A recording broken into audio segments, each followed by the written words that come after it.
नमस्कार। अभी नहीं स्टार्ट हो रहा। It is started. It says live on top. कुछ टेक्निकल समस्याओं की वजह से ऐसा लग रहा है कि बीच बीच में रुक रहा है, लेकिन अब संभवतः हम लोग सफल हो पाएंगे इस काम में। तो आज उषा किरण खान जो हमारी महत्वपूर्ण लेखिका हैं, इतिहास की अध्येता हैं, विदुषी हैं, और उन्होंने अनेक कहानियां और उपन्यास लिखे हैं। उनसे बात करना बतरस का एक गजब का अनुभव है। इतनी सारी चीज एक ही बारी में बता देती हैं, धीरे धीरे धीरे धीरे, मृदु स्वभाव और कोमल भाव से वो बहुत गहरी बातें कहती हैं। उनके कई उपन्यास और कई कहानियां पढ़ने का मुझे सौभाग्य मिला। भामती पर मैंने कुछ लिखा भी, शेरशाह सूरी वाला उपन्यास भी पढ़ा, और भी कई, अगन हिंडोला जो है वो भी पढ़ा, और भी कई सारी चीजें पढ़ी। आज उनका जन्मदिन है और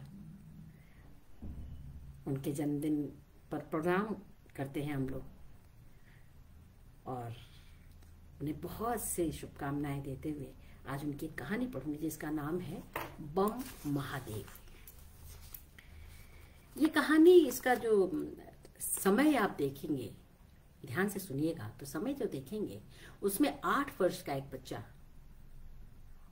या 3 बच्चे 8-9 साल के, और जब अब बात कर रहे हैं तो 60 वर्ष से ऊपर हो चुके हैं, यानी लगभग 50-55 साल बीच में बीत गए हैं।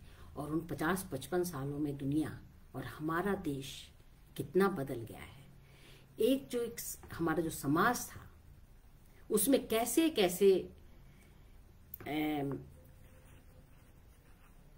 कैसी समस्याएं आ गई हैं उसको देखें, और कैसे हम जो एक समाज जो जिसमें सामंजस्य था, जो एक दूसरे के सुख दुख में साथ था, एक दूसरे के आस्था में साथ था, खेलकूद में साथ था, उनमें किस तरह से विघटन आ रहा है। जात के सवाल पर, धर्म के सवाल पर। ऐसा नहीं कि तब जब जात और धर्म अलग थे तो हम लोग मतलब अलग अलग उसको नहीं मानते थे, लेकिन फिर भी एक समरसता, हम लोग एक स्तर पर उसकी समरसता पाते थे। और फिर क्या हुआ, ये जब मैं कहानी पढ़ रही थी, और आप लोग जानते ही कि एक कहानी जब मैं आप लोगों को सुनाती हूँ तो उसकी मैं कम से कम 3-4 रीडिंग करती हूँ पहले, और उसके बाद मैं आप लोगों को कहानी सुनाती हूँ। तो इस रीडिंग के दौरान मुझे अपनी पिछले सप्ताह सुनाई कहानी टोबा टेक-सिंग बहुत याद आई। आप लोग पूछेंगे भला क्यों, इस कहानी और टोबा टेक-सिंग में क्या समानता है कि आपको याद आने लगी। समानता वही है कि कई दफे समाज में जो इस तरह के विघटन हो रहे हैं, समाज में जो अविश्वास पैदा हो रहा है, समाज जो एक दूसरे को बांट रहा है, और जो इस बात को नहीं मानता, उसकी बात को नहीं मानता, उसको किस तरह से पागल करार देता है, और अंततः वो पागल बना भी देता है। ये कहानी भी कुछ उसी तरह की कहानी है। उसका एक पात्र ऐसा है जो, सच कहूं तो बड़ा केंद्रीय पात्र है। वैसे कहानी कहलाई गई है तीन पात्रों से, लेकिन बड़ा केंद्रीय पात्र है। और ये बम महादेव का पूरा जो उसकी एक, जैसे बोलेंगे, भवन है, उसकी नींव में वही पात्र है। नाम बड़े अच्छे चुने हैं उषा जी ने। और एक पात्र है रघुनाथ बाबू, सुनते चलिए। एक पात्र है रघुनाथ बाबू, दूसरा पात्र है राम केवट। रघुनाथ बाबू जाहिर है ना केवल उच्च वर्ग के हैं, बल्कि ऊंचे मतलब उनका उस वर्ण उसमें भी ऊंचे हैं वो। बताया नहीं गया, लेकिन जाहिर है। कहाँ पता चलेगा आपको? जहां पर आप देखेंगे कि छिपुली में खाने को दिया बुआ ने, और बाकी लोगों को किसी और चीज में दिया। दूसरा पात्र है राम केवट, और जो तीसरा महत्वपूर्ण पात्र है उसका नाम है रसूल।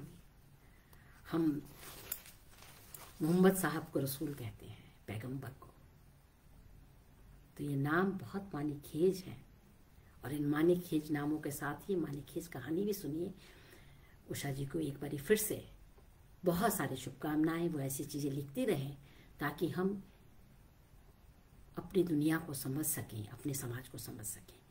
एक और बात बड़ी ध्यान देने की है, जरा भाषा भी देखिएगा, भाषा का तेवर देखिएगा।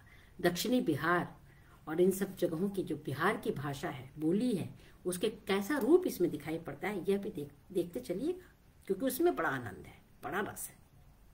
तो हम पढ़ते हैं कहानी बम महादेव। जाने वो महादेव कब बम बन गया, ये बम बम भोले ही रह गए हमारे रसूल मियाँ, कौन जानता है। रघुनाथ बाबू कॉलेज से रिटायर होकर गांव जाने का विचार करने लगे। दक्षिण बिहार जो आजकल झारखंड कहलाता है, उसी ओर आज से 36 साल पहले उठकर कॉलेज की नौकरी करने गए थे। 36 साल पहले उठकर, समझिए, नई उम्र थी, नव विवाहित थे, नई गृहस्थी थी और नई नौकरी भी थी। कॉलेज में पढ़ाना उनका सपना नहीं था, सपना था बैंक की नौकरी करना। सो जब तक नहीं हुआ तब तक के लिए मित्रों ने कहा कि कॉलेज ज्वाइन कर लिया जाए, और वहां पर वो स्थायी हो गए। और पता है क्या हुआ, बैंक की प्रतियोगी परीक्षा कभी निकाल ही नहीं पाए कि यहाँ की नौकरी छोड़ करके बैंक में जा सके। सो वो वाला सपना तो रह गया अधूरा। लेकिन चलिए आगे चलते हैं, क्या हुआ। शुरुआती दिनों में गांव जाया करते, छुट्टियों में गांव जाते तो ननिहाल जाते, बुआ के ससुराल जाते, काकी के मायके जाते। छुट्टियां लंबी हुआ करती, आजकल की तरह नहीं कि छुट्टियों को जैसे कि बड़ा वो मान लिया गया कि छुट्टी में आनंद कर लिया तो गोया मतलब आपने बहुत बड़ा पाप कर दिया। ना ना, छुट्टियां लंबी होती और बहुत एंजॉय करते थे लोग। हमने भी खूब एंजॉय किया है। वैसे मुझे ऐसा लगता है कि ये जो पात्र हैं वो मुझसे या तो हम उम्र होंगे या 2-4 साल पड़े होंगे, 5 साल पड़े होंगे, समझ लीजिए बस। आम लीची खाने, निमंत्रण का मान रखने गांव में जाते रहते रघु बाबू। पूरी छुट्टी गांव में बिताते, मात्र जाना और आना ना करते, पूरी छुट्टी बिताया करते थे वहां। झारखंड अलग प्रदेश हुआ, आवास उन्होंने बिहार की राजधानी में बनाया।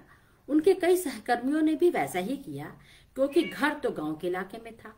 राजधानी में रहना इसलिए जरूरी था कि डॉक्टर वैद्य की सुविधा थी, बेटे बेटे भी आसानी से आते जाते रह सकते थे। सबसे बड़ी और अहम बात की नगर में रहने की आदत हो गई थी। एक बार ये आदत हुए तो दिल्ली किसी से नहीं छूटती, और वही दिल्ली हो, चाहे पटना हो, चाहे बंबई हो, चाहे भोपाल हो, कोई भी हो। बहुत दिन हो गए थे गांव गए, विचार तो करते थे पर पैर नहीं उठते थे। मनोमुगत तन्नाही वाली स्थिति है ये। ऐसे ही समय में बाल संगी रामजी केवट मिलने आए। रघुनाथ बाबू ने प्रफुल्लित होते हुए कहा, आओ दोस्त, बहुत दिनों बाद मिले। क्या कहते हो, मैं तो जब बाबा धाम गया तुमसे मिला, तुम ही तो गांव भूल गए हो। उसने उत्तर दिया, मैं अक्सर गांव जाता रहा। रघुनाथ बाबू थे, अपने गांव जाते रहे, बुआ के गांव कभी नहीं गए। फुर्सत नहीं थी, बुआ रही नहीं, उनके सारे बच्चे बाहर रहते हैं, कहां जाता, तुम्हें ही आना था। कैसे आता, सुनता कि तुम आए हो और जब तक तुम्हारे गांव जाता तुम लौट गए होते। अब मैं यहां स्थायी रहूंगा, गांव भी आया करूंगा, खबर दूंगा, मुलाकातें होती रहेंगी। रामजी केवट दरभंगा से मोटरसाइकिल से किसी नवयुवक के साथ आए थे। बहुत दिनों बाद दोनों मित्र सुस्थिर होकर मिले और घर परिवार की बातें की। रामजी केवट ताल मखाने की खेती और व्यापार करते थे, सो अच्छे मोटे हो गए थे। रुपए पैसे आने के बाद गांव इलाके के छुटभैया नेता भी हो गए थे। बहुत देर तक दोनों मित्र गपशप करते रहे। चाय नाश्ता करके रामजी केवट जब विदा हुआ तब रघुनाथ सोचने लगे कि इनका अपने गांव में कोई दोस्त तो है ही नहीं। उसका कारण गोतिया लोगों का परस्पर द्वेष था। बहुत लोग अनपढ़ रह गए।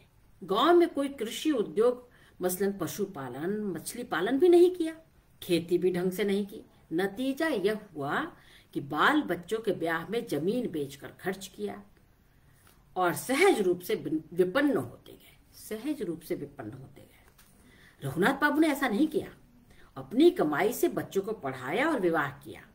माता पिता के देहावसान के बाद खेत बटाई पर था और अब सोच रहे हैं कि स्वयं जाकर वहां काम करने की कोशिश करेंगे।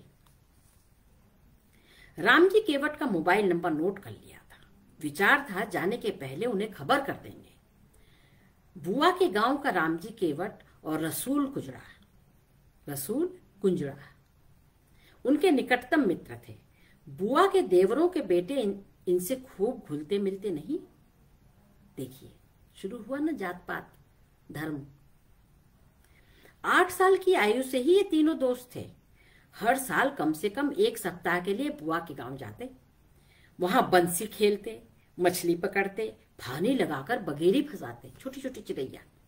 खेत में ही सूखा घास जलाकर मछली और बगेरी भून कर खाते। बुआ को पता चल जाता, डांट पड़ती, पर बेपरवाह के बेपरवाह बने रहते। बुआ मल्लाह टोला पर जाकर रामजी की दादी को चेता आती, काकी ये क्या करते हैं बच्चे? मेरे भतीजे को कुछ हो गया तो भौजाई 9 नतीजा करेगी, जानती नहीं है आप? अरे भाई, समझती नहीं है।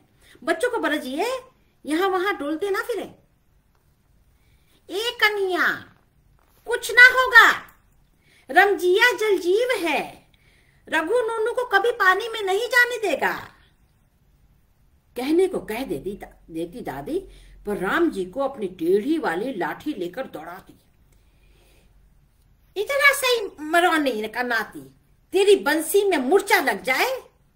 कहाँ गए वो मियाँ छोकरा रसुलवा जो कुजई गिरी छोड़कर फानी लगाने लगा, फुद्दी बगेरी फंसाने? बड़का महाजाल बुनबैया बना है, अभी सलाई लगा दूंगी। राम जी केवट गायब हो जाते। शाम ढले, गाय बैल घंटी टुनटुनाते बथान पर लौट आते, तब तक राम जी का पता नहीं चलता। उस दिन बुआ के दालान वाले मचान पर रामजी केवट और रसूल राइन सुशील बालक बन गाल पर हाथ धरे बैठा रहता और एक लकड़ी की ऊंची कुर्सी पर बैठकर रघुनाथ चंदा मामा के तिलस्मी कहानी पढ़कर सुनाते होते। भड़भूजी के यहाँ से भुने पचरंगे चबैनों में अचार का तेल मिलाकर बुआ बड़े चाव से फूल की छिपुली, यानी कांसे की छोटी सी छिपुली, छोटी सी तश्तरी में रघुनाथ को और डलियों में अलग अलग राम जी और रसूल को फांकने बड़े प्रेम से देती, उन्हें हिदायत भी देती। ऐसे ही रघु बउआ से ज्ञान की बात सीखा करो, तुम लोग इधर उधर ना डोला करो, ज्ञान की बात सीखा करो ना। बुआ जी ममता की मूरत थी। शाम ढले, दिया बाती होने के बाद जब राम जी नहीं पहुंचता, तब दादी अपनी टेढ़ी मेढ़ी लाठी टेकती रघु की बुआ के घर आ धमकती। लो, यहाँ बिराज रहा है, मैं जंगल तालाब भटकती रही। अरे काकी, पहले लोग घर ढूंढ लेते हैं तब बाहर जाते हैं, आपको तो भटकना अच्छा लगता है, इसीलिए बाहर डोलती फिरती हो।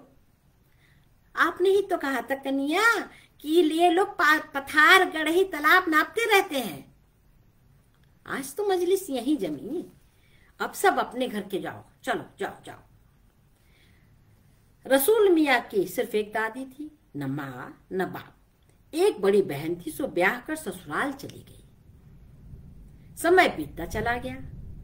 रघुनाथ बाबू बीए की परीक्षा देकर बुआ के गांव गए थे। राम जी केवट का विवाह और विरागमन गौना के बाद होने वाला है ये, उसके बाद बहू आकर रहने लगती है। विरागमन दोंगा भी कहते हैं भोजपुरी में इसको। रघुनाथ बाबू उसके आंगन गए थे।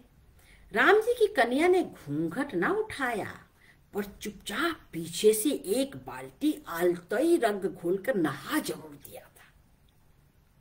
ये बड़ी आम बात है, जिसे आलता घोलते हैं ना उसी को बाल्टी में घोल देते हैं और बड़ा पक्का रंग होता है गुलाबी। क्या कहें, हमारी माँ ने भी हमारे फूफा में ऐसे ही डाल दिया था, हमने खुद देखा है जी। उस समय हमारी उम्र 4 साल थी, आज तक याद है हमको।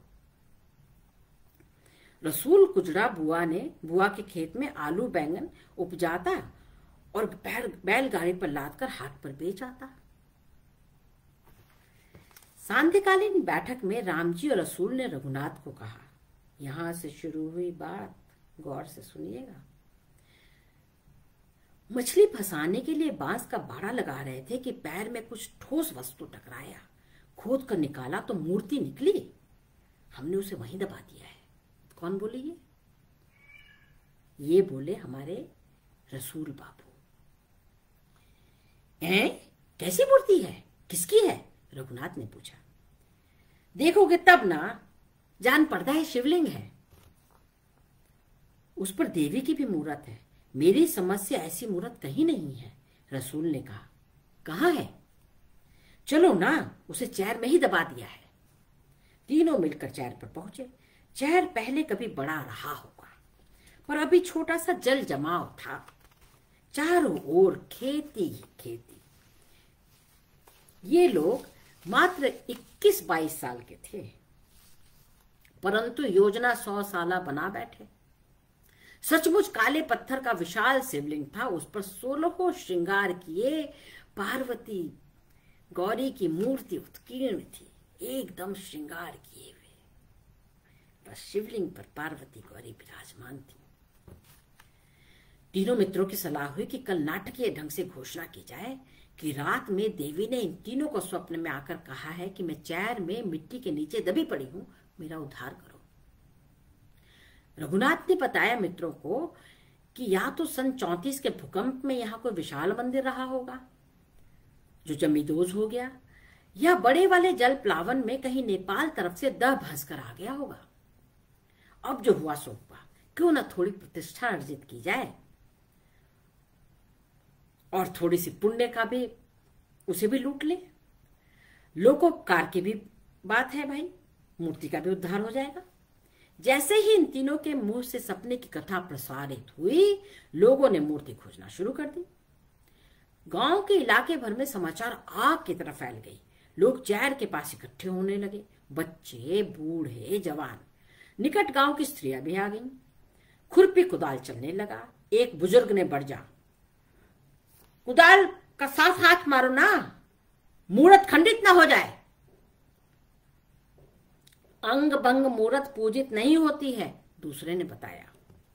कीर्तन मंडली आकर अपना झाल मृदंग लेकर बैठ गई। कीर्तन होने लगा। एक डॉक्टर साहब थे गांव में, पढ़े लिखे थे ना। उन्होंने कहा, सुनिए, अरे नवयुवकों ने सपना देखा, उस बात को इतनी गंभीरता से क्यों ले बैठा है आप लोग? सपने कहीं सच होते हैं। कुछ लोगों को उनका कहा सही लगा, पर अधिकतर लोगों को बहुत ही बुरा लगा। देवी क्यों सपने में आएंगी? आई है तो सत्य होगा ना, एक आस्थावान वृद्धा बोली। बुआ जी के मन में द्वंद्व होने लगा कि उन्हीं के भतीजे ने सपना देखा था और यह मजमा इकट्ठा हो गया है। हे मां, लाज रखना, अब आप ही के हाथ में है हमारी इज्जत। राम जी और रघुनाथ ने विचार किया, आज रसूलवा के हाथों देवी प्रकट करवा दी जाए, कोई संदेह न हो। सो राम जी दूसरी ओर पानी में उतरा और रसूल मियां मूर्ति की तरफ कच्छा पहनकर कूदे। 1 घंटा तक इधर उधर डूबते तैरते रसूल ने पकड़ा, यह बड़ा पत्थर मिला, अरे देखो देखो मूर्ति ही है। चारों तरफ से तैराक कूदे और देखते ही देखते मूर्ति लेकर निकल आए। फुल पाक से मूर्ति निकाल सूखे पर रखी गई। कई बाल्टी पानी से धोई गई। काले चिक्कन प्रस्तर मूर्ति को देख अचंभित और भाव विभोर थे लोग। बड़ी सुंदर मूर्ति। इस विषय पर विचार होने लगा कि मूर्ति को कहां और कैसे स्थापित किया जाए। अनायास विचार हुआ कि मंदिर वहीं बने। यह जमीन गैर मजरुआ है, तालाब घाट सहित बन जाए। इन 3 तिलंगों का भाव बढ़ गया था। समय पाकर मंदिर बन गया, भव्य मंदिर। आखिरी बार जब रघुनाथ बाबू बुआ के गांव आए थे तो देखा विशाल मंदिर अहाता, परिसर में दुकानें फूल बेलपत्र की, अचरी, चूड़ी, सिंदूर की 2 दुकानें, पूजन सामग्री और भभूत मिठाई वगैरह की दुकानें। रसूल और राम जी की दुकानें पक्की थीं। रसूल ने पक्का घर भी बनवा लिया था। शादी हो गई थी, बाल बतरू भी हो गए थे। त्योहार के अवसर पर मंदिर खूबसूरती से सजाया जाता। जैसे जैसे भक्तों की वांछित मनोकामना पूरी होती वैसे वैसे ख्याति बढ़ती जाती मंदिर की। भक्तगण कुछ न कुछ दान देकर शोभा द्विगुणित करते रहते। यह सब भगवान और भक्त के बीच का मामला था, समझ लीजिए।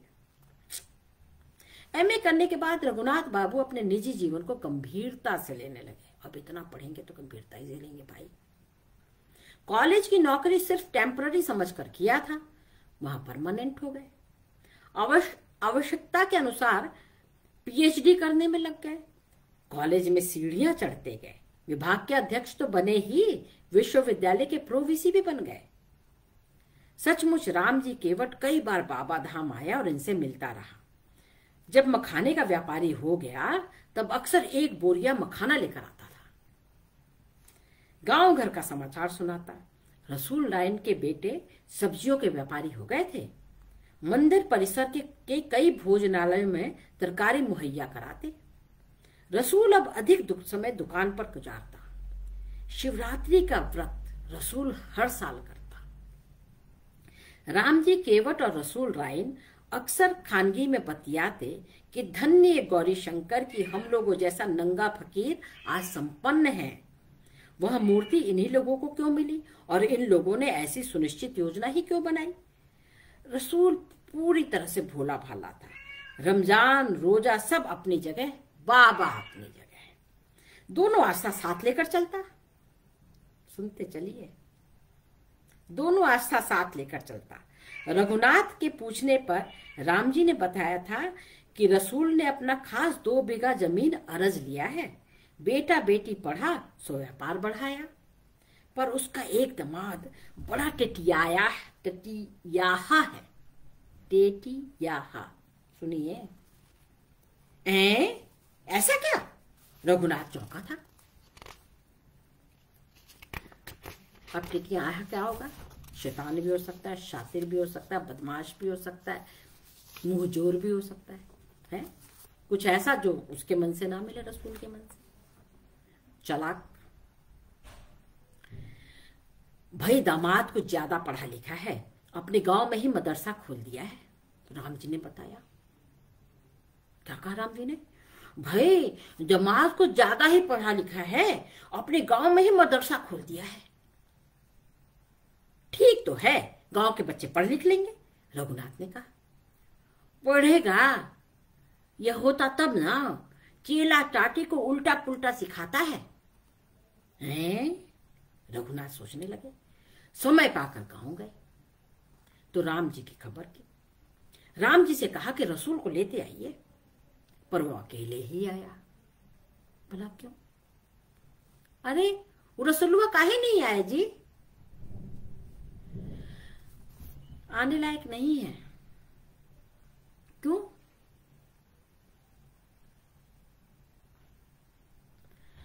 घर में उसका दामाद अक्सर अपमानित करता है कि गौरी शंकर मंदिर में रहता है, व्रत करता है, ईद बकरी छोड़ कभी नमाज नहीं पढ़ता है। अब तो बेटों ने भी कहना शुरू किया कि मंदिर वाले दुकान को किराए पर उठा दो, तुम ना बैठो। पर रसूल ना सुना तो ना सुना। एक दिन रसूल ने अपने बेटे बेटी बहू दामाद को बैठाकर मूर्ति मिलने की सच्ची कथा सुना दी और कहा, देख लो, अल्लाह मियां ने मेरे हाथों मूरत का उद्धार कराया, हम उनका दर नहीं छोड़ेंगे। अल्लाह को काहे सानते हो अब्बा? दोजख में भी जगह ना मिली है, फिजूल बातें बोलते हो, दिमाग चल गया है। दामाद ने हिकारत से कहा। रसूल अब लोगों को पकड़ पकड़ करके मूरत मिलने की कथा कहता रहा, मेरे समझाने पर भी नहीं मानता। सचमुच पौरा गया है। अचानक जीवन के अवसान काल में रघुनाथ बाबू को बोध हुआ कि कोई अपराध हो गया उन नौजवानों द्वारा। यदि वे सच्ची बात जाकर लोगों को समझाते हैं तो इन्हें भी लोग पागल समझेंगे और राम जी अलग नक्कू बनेगा। अरे मूर्ति मिली थी तो जाकर के उनको बता देते ना, आर्कियोलॉजी वालों को, तो रखवा देते म्यूजियम में। इन बच्चों को सूझ गई कि चलो मंदिर बनवा देंगे। अब देखिए क्या हुआ। कहानी के परतों को उघाड़ उघाड़ के सुनिए। राम जी क्या मैं चलूं रसूल के पास? कोई लाभ होगा? कैसे कहूं? राम जी ने कहा। रघुनाथ बाबू बहुत सोच विचार के बाद सीधे मंदिर परिसर गए। रसूल मियाँ अपनी दुकान पर मिले। और भला कहाँ मिलते हैं? उसकी दुकान से सीधे गर्भगृह दिखता था। शिवलिंग के दर्शन होते। बहुत देर तक देखता रहा रसूल शिवलिंग को और रघुनाथ बाबू को। फिर पहचान गया। किसको? शिवजी को तो पहचानता ही था। पहचान गया रघुनाथ बाबू को। बरसों बाद देख रहा था ना। ओ रघुनाथ बाबू, तुम! अरे मेरी सच बातों को कोई कान नहीं देता है। यह मलहबा रमजिया भी कुछ नहीं बोलता। मेरा मौलवी दामाद कहता है मंदिर छोड़ दो।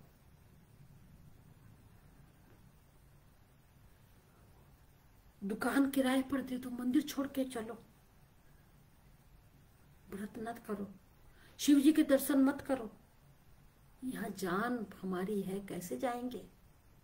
विह्वल था रसूल। रसूल यार, मन की बात मन ही में रखो। बाबा, शिव बाबा मन में है, मन में। रसूल ने मेरी कही सुनी। गांव से आए 6 माह हो गए थे। एक दिन राम जी आया। रसूल के बारे में पूछने पर बताया, अरे बड़ी प्रगति हो रही है उसके घर में। मदरसा सरकारी हो गया, दामाद सरकारी नौकर। लेकिन रसूल तो पूरा पागल हो गया है। बच्चे ढेला मारते हैं और चढ़ाते हैं, बम महादेव बम री 1.25 हाथ की नेंगड़ी। अरे ओ रसूलवा! आजकल के बच्चे काका उका नहीं बोलते हैं, पागल है ना तो रसूलवा बोलते हैं। अरे ओ रसूलवा, बम महादेव बम री 1.25 हाथ की नेंगड़ी। हम सब डांट के भगाते हैं। बेटे दामाद जो उसी के कारण संपन्न है, कहते क्या कहते हैं सुनते हैं? आंख से लोर गिरने लगता है हमारा सुनते हैं तो। ये हो के बाइक रह लो, जैसन करने तैसन भरने। अरे अपान अल्लाह के छोड़ करके मूर्त पूजी हन तो का हुई?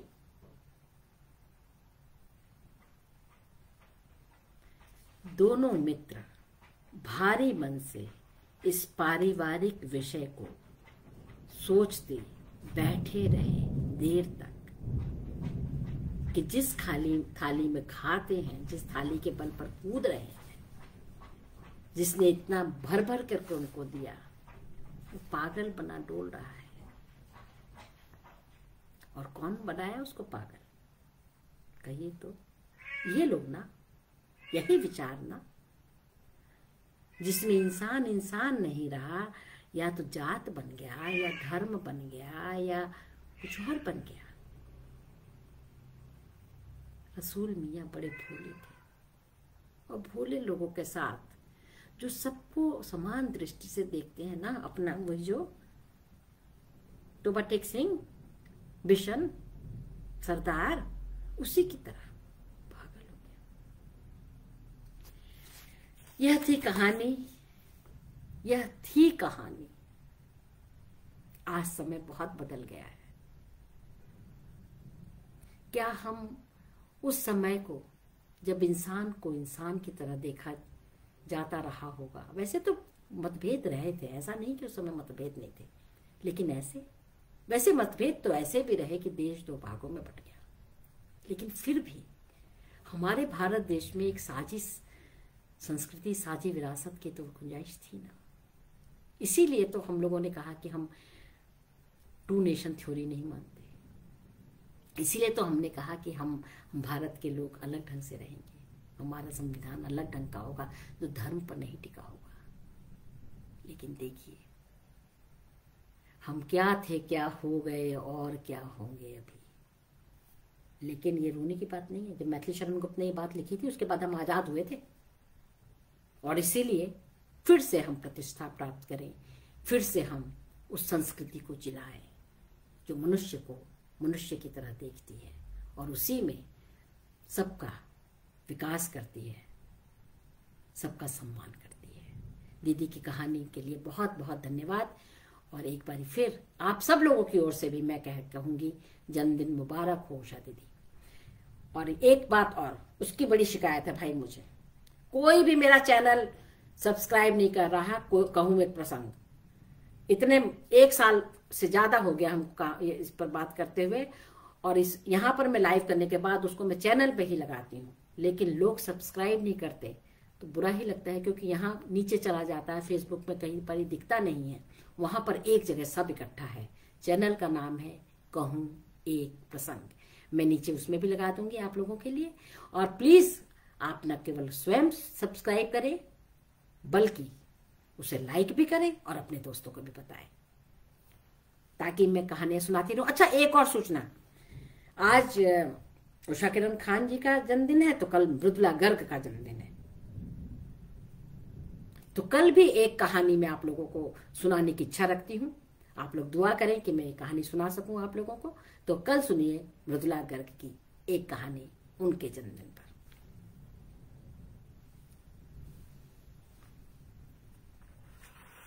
नमस्ते।